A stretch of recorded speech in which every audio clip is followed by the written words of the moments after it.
Assalamualaikum warahmatullahi wabarakatuh.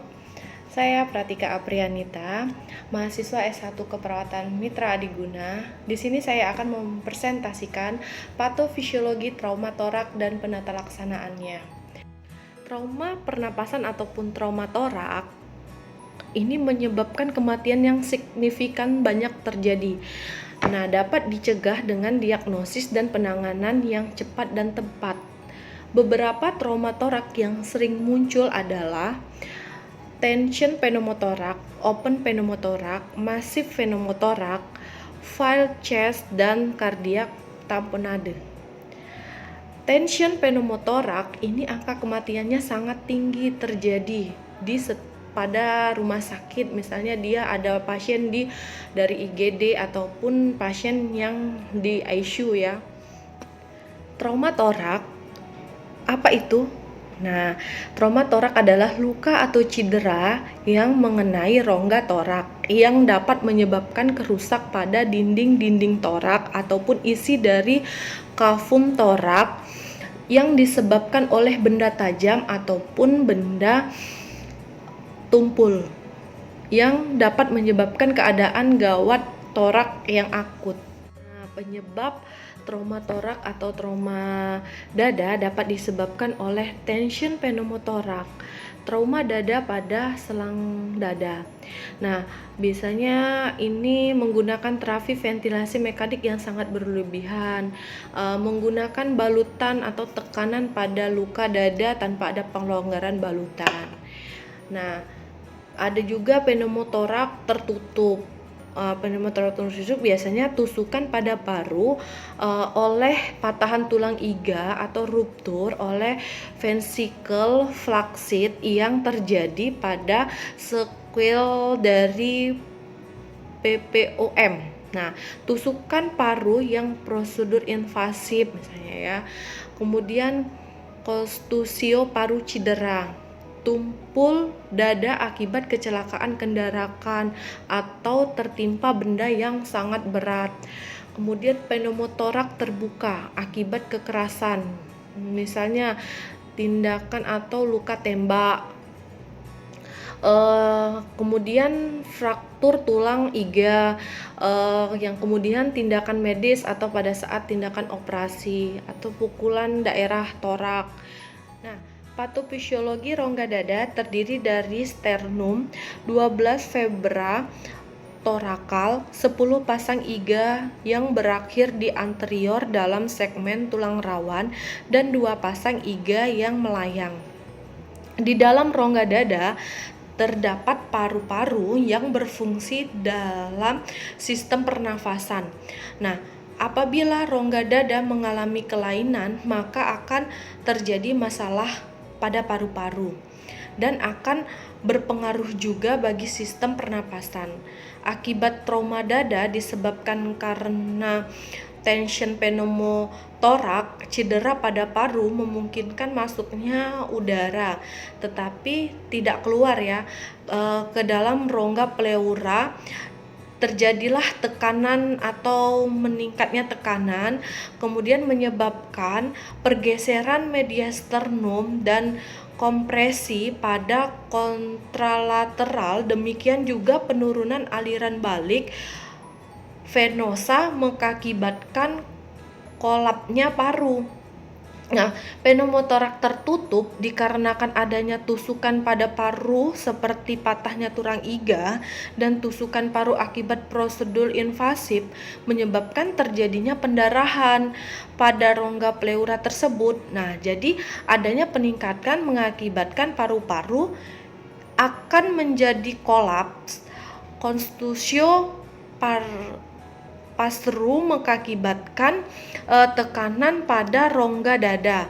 Nah, akibatnya paru-paru tidak dapat mengembang dengan sempurna dan ventilasi menjadi terhambat. Akibat terjadinya bisa terjadi sesak, sianosis. Tidak menutup kemungkinan pasien akan terjadi shock. Nah, tanda dan gejala yang sering muncul pada penderita trauma dada atau trauma torak bisa terjadi nyeri pada tempat trauma, bertambah, nyeri itu tersebut bertambah pada saat melakukan inspirasi. Yang kedua, pembekakan lokal pada krepitasi yang sangat palpasi. Pasien biasanya menahan dadanya dan bernapasnya pendek, dyspnea, takipneu, takikardi, tekanan darah biasanya menurun, gelisah, dan agitasi. Kemungkinan sianosis ya, batuk mengeluarkan sekutum yang bercak darah, hipertipani pada perkusi di atas daerah yang sakit. Pemeriksaan fisik pada pasien tersebut kita lakukan pemeriksaan infeksi, palpasi, perkusi, dan auskultasi. Nah, pada pemeriksaan infeksi kita lihat warna kulit, ada jejas atau tidak, kita lihat bentuknya simetris atau tidak, pergerakan dinding dadanya, bandingkan dengan sisi satu dengan yang lain. Kemudian lakukan palpasi, yaitu kita lihat permukaan kulitnya halus atau kasar, ada menonjol atau lunak. Kemudian bunyi krepitasi, kita seperti bunyi dering tulang ya. Kemudian kita ada nyeri tekan atau nyeri lepas. Kemudian pemeriksaan perkusi, yaitu kita lihat sonor, hipersonor ataupun redup kita dengar. Pada saat auskultasi kita dengarkan suara nafasnya, ada bising ususnya, bisa nah, kegawat daruratan traumatoraks yaitu bisa flying chest, simple pneumotoraks, open pneumotoraks, massage hemototoraks, tension pneumotoraks, nada jantung. Failed chest yaitu fraktur pada sedikitnya 2 titik pada beberapa kosta yang berturutan atau fraktur koste multiple ya. Failed chest ini biasanya ada jejas di daerah torak, adanya floating, adanya pernafasan paradoksal, pernafasan dangkal atau tersengal-sengal, adanya krepitasi, dan disertai nyeri, juga beresiko terjadinya hemotoraks dan pneumotoraks. Failed chest. Nah, gimana penata laksanaannya? Penata laksanaannya yang pertama, pastikan jalan nafas dan sirkulasi yang aman. Berikan oksigen aliran tinggi. Stabilkan segmen valve dengan diberikannya bantalan kasa pada bags yang fraktur dan diperban. Kemudian evakuasi ke tempat rujukan, dan yang terakhir penerima diberitahu terlebih dahulu apabila kita akan mengirim pasien tersebut. Nah, yang kedua, simple pneumotoraks. Dengan pemeriksaan infeksi kita lihat ada jejas di daerah torak. Kemudian sesak nafas semakin berat. Pada saat perkusi kita dengar hipersonor. Kemudian auskultasi, suara nafasnya menurun. Kemudian gejala pre-shock atau shock itu akan terjadi pada simple pneumotoraks. Kemudian pastikan jalan napas dan sirkulasi yang aman. Posisikan korban di tengah atau duduk agar miring ke arah yang sakit, tidak memiring ke arah yang sakit, serta diberikan oksigen. Pemasangan cast. Open pneumotoraks, kita infeksi dulu, adanya luka terbuka, perkusinya hipersonor, auskultasinya suara napas hampir tidak terdengar, adanya shaking crash wound, kadang disertai dengan sianosis, hipoksia, dan hiperventilasi. Nah, penata laksanaannya, pastikan jalan napas dan sirkulasi ini aman, berikan oksigen, tutup luka dengan occlusive dressing dan plaster dengan 3 sisi memperoleh efek fleur tipe. Posisikan korban setengah duduk. Yang kelima, kita kirimkan ke rumah sakit dan RS tetap harus kita beritahu dulu bahwa kita akan merujuk pasien tersebut.